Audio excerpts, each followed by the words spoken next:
Hello and welcome to this demo video for the product costing and materials spreadsheet.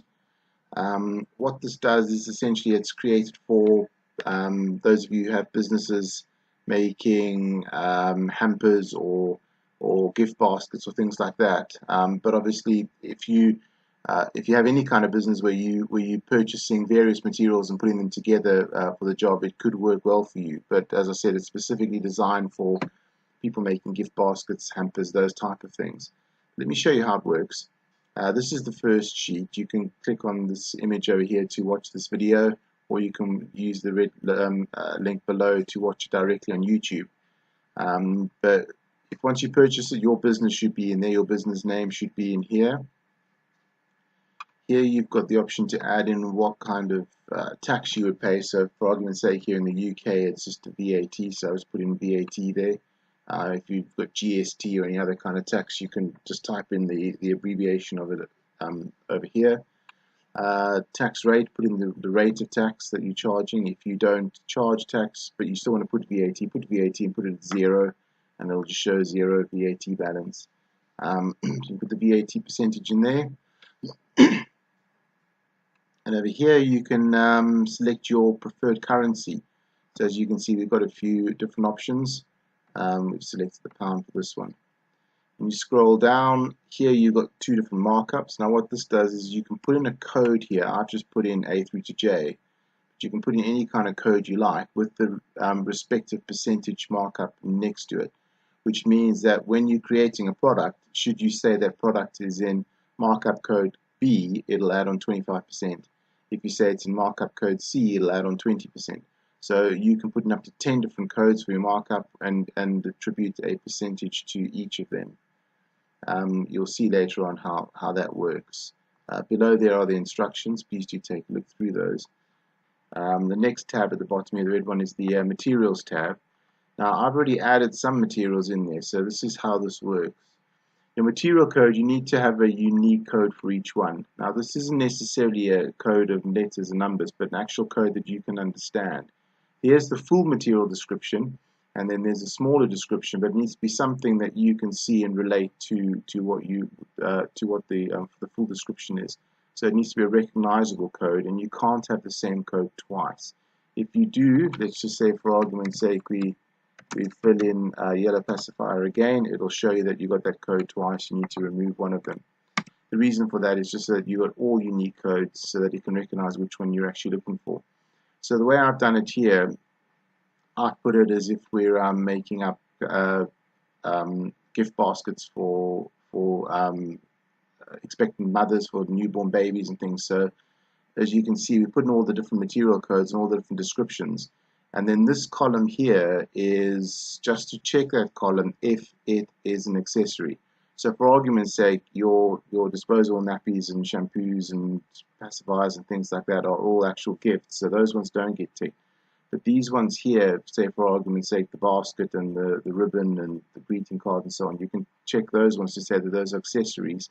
So they're not actually the gift itself, but it's more just an accessory. And you can tick each one as it's relevant. Put in the unit price, excluding any taxes. I haven't filled them in, but you can fill in the supplier name of each unit and the supplier code. So what this does essentially is each line is a different material, whether it be an accessory or whether it be an actual gift or an actual product that you've got inside one of your baskets. They all appear down here, and just this column here just differentiates between the two.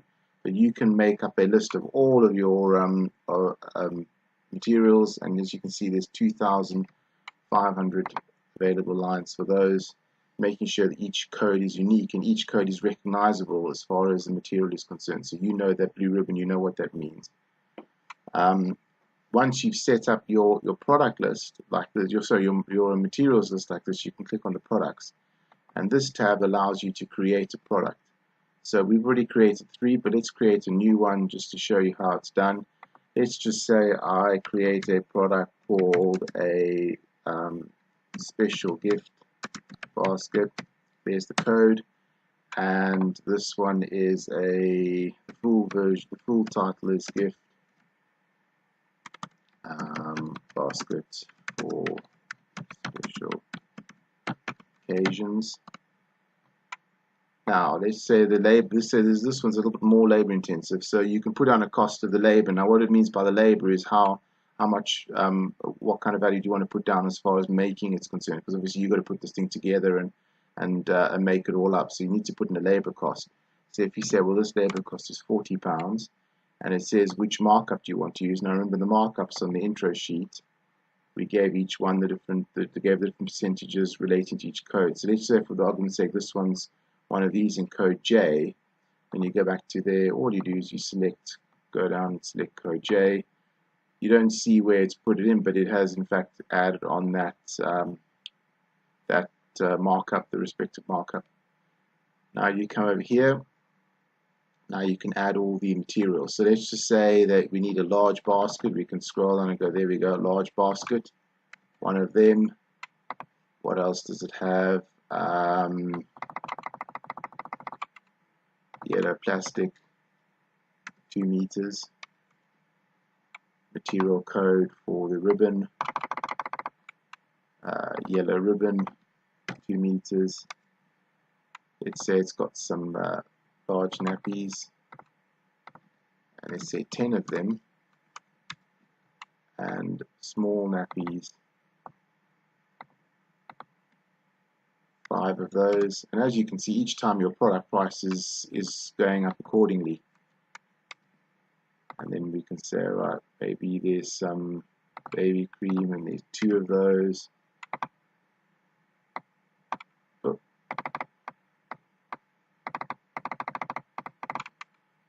Yellow pacifier, 4.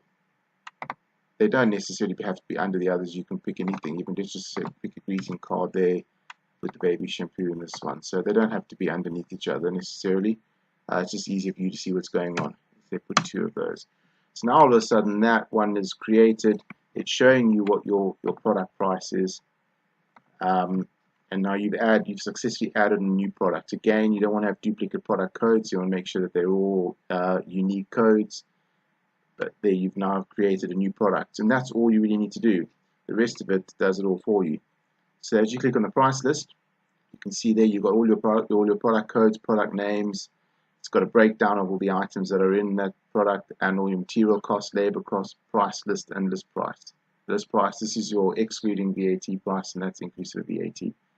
So if you say, for argument's sake, you want to give a client a copy of this, but you don't want to show the materials cost and the labor cost, then all you do is you come here to materials cost, uncheck that, labor cost, uncheck that, and it clears those 2 columns. And if you don't want to show what accessories make it up, you can come down here and you can remove those. So it clears the accessories. So you've got something friendly that you can print out for the client. So this gray section on the right doesn't print out, it's just the white section. So this won't print. So you can print that out for your client if you need to do something like that. Moving on to the order sheet. The order sheet is a very similar thing. Again, you can put in a client name here, client order number, order reference, and the date, which will populate these sections over here. The date, if left blank, will show today's date. And then again, you can remove the exclusive or inclusive of that price.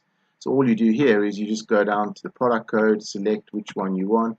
So if you get an order of one of those, if you get an order with all of these products on it, and say, for argument's sake, they want one of those, 2 of those, and 1 of those. Now you can see the prices, the line price, inclusive and exclusive of VAT, and that essentially makes up that order. And whatever you've selected on this order over here, when you select on your required materials, it will show you a complete breakdown of all of the materials that you need for that project, for this order. So that order is broken down into these materials. And as you can see here, it's page 1 of 1 because it doesn't go into second page. If this says page 1 of 2 and there's a second page, then all you do to see the second page is just change that to a 2 and it will show you page 2 of 2. But this breakdown is exactly the materials that you need for that order. If we actually clear those again, so we just clear those 2, so there's nothing on that sheet. If we then go to required materials, you'll see that's blank. Last but not least is the product lookup. On this tab, you can select any of the products that you've done. So let's just select that special gift basket that we just did. It shows you product price, labor cost, material cost, markup category, markup percentage.